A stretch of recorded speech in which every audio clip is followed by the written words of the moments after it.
आप सभी को मेरा नमस्कार। बच्चों क्लास 10 और 8th में आज का हमारा टॉपिक रहेगा धातु निष्कर्षण मीन्स मेटल एक्सट्रैक्शन। तो सबसे पहले हम जानेंगे मेटल एक्सट्रैक्शन या धातु निष्कर्षण क्या।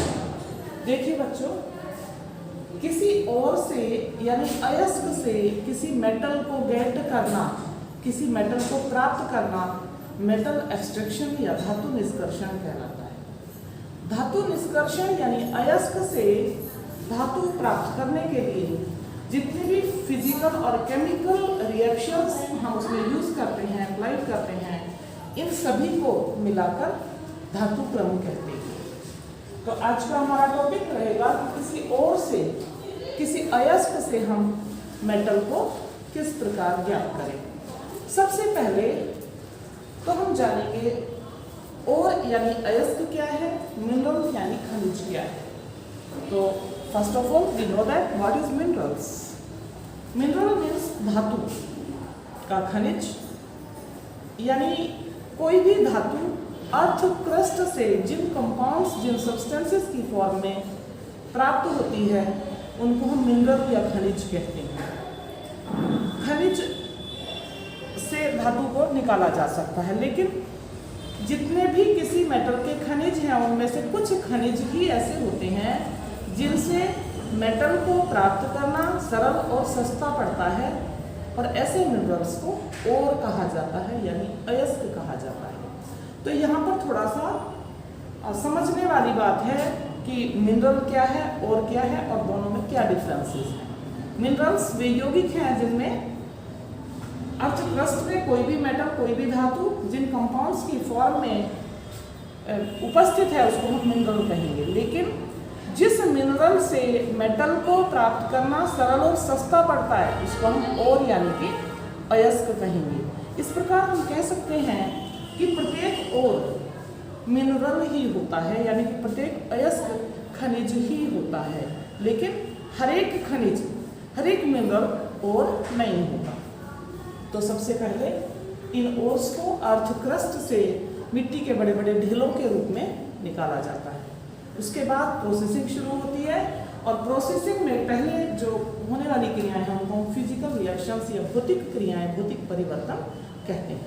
सबसे पहले ओर्स को अर्थ क्रस्ट से निकाल लिया जाता है। उसके बाद उसको हथौड़ों के द्वारा छोटे छोटे टुकड़ों में तोड़ा जाता है और चक्कियों के द्वारा उसको बारीक पाउडर में पीसा जाता है। इसके बाद सेकंड स्टेप आता है जिसमें हम ओर का कंसंट्रेशन या शोधन करते हैं, यानी कि हमारे ओर में, हमारे अयस्क में जो इम्प्योरिटीज हैं, मिट्टी, कंकड़, धूल, पत्थर आदि, उनको अलग किया जाता है और ओर की जो कंसंट्रेशन है, अयस्क की जो मात्रा है, अयस्क की सांद्रता है, उसको बढ़ाया जाता है, इम्प्रूव किया जाता है। तो और के कंसंट्रेशन की कुछ विधियां हैं जो मैं वन बाय वन एक्सप्लेन करूंगी। 3 विधियां फेमस हैं, मुख्य हैं, जो इस प्रकार हैं। नंबर 1 झाग प्लवन विधि। झाग प्लवन विधि,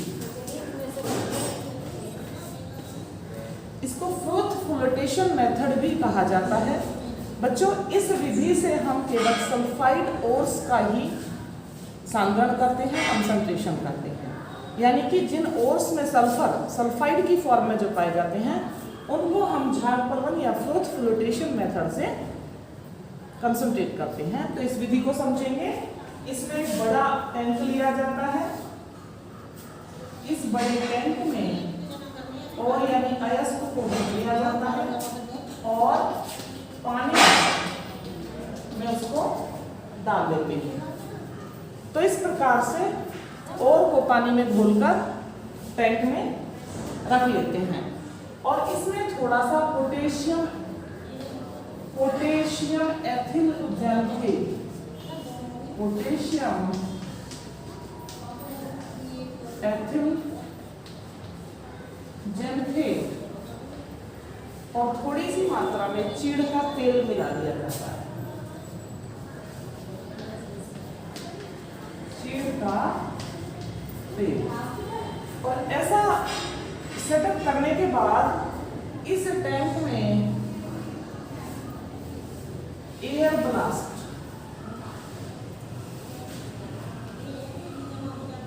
वायु का झोंका प्रवाहित करते हैं।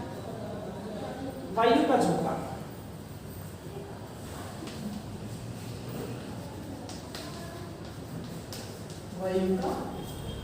इसमें भेजा जाता है। ऐसा करने पर जो अयस्क है वो झाग के रूप में टैंक के ऊपर एकत्र हो जाता है। अयस्क टैंक के ऊपर झाग के रूप में कलेक्ट हो जाता है, जिसको एक दूसरे पात्र में भर लिया जाता है। अयस्क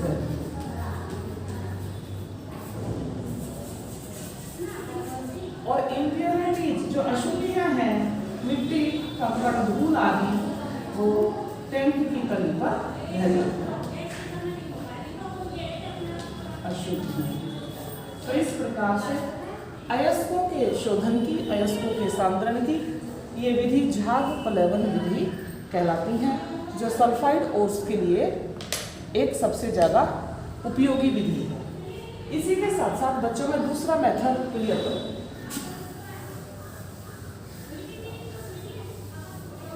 अयस्कों के सांद्रण की दूसरी विधि चुंबकीय पृथक्करण कहलाती है। चुंबकीय पृथक्करण विधि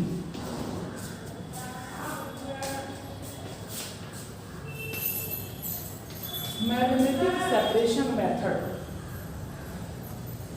इस विधि में दो चुंबक के बने हुए रोलर लिए जाते हैं और इन रोलरों के ऊपर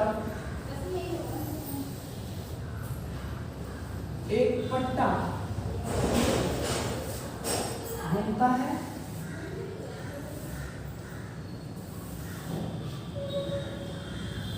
इस उपकरण में एक हॉपर के द्वारा अयस्क जिसका हमें शोधन करना है वो गिराया जाता है।